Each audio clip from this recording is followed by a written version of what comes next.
Қайырлы күн, сұлу қыздар, қалдарыңыз қалай? Бүгін сіздермен шоколадты кекстің рецептісімен бөлісетін боламын. Алдымен 4 жұмыртқамызды секермен миксерлеп аламыз. Жақсылап миксерлейміз. Жұмыртқамыз ағарғанша миксерлейтін боламыз. Миксердің қатты жылдамдығына қойсаңыздар болады. Секері ерігенше миксерлейміз. Енді қайнаған ыссы суымызға 2 ас қасық какаомызды салып, осы массаның үстіне құямыз. Тағы да жақсылап миксерлеп аламыз.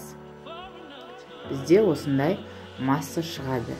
Енді осы массамыздың үстіне сұйық май құямыз және ұн разрыхлительді салып, жақсылап араластыратын боламыз. Видеода сұйық май көрінбей қалған.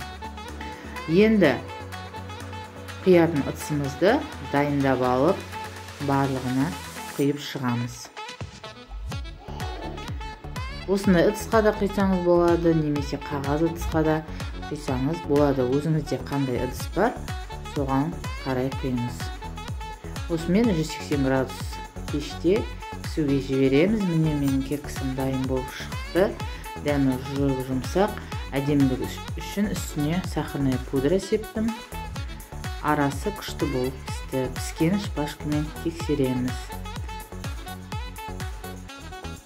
Жасап көріңіздер, өте дәмді жұмсақ болып шығатын кекстің бірі.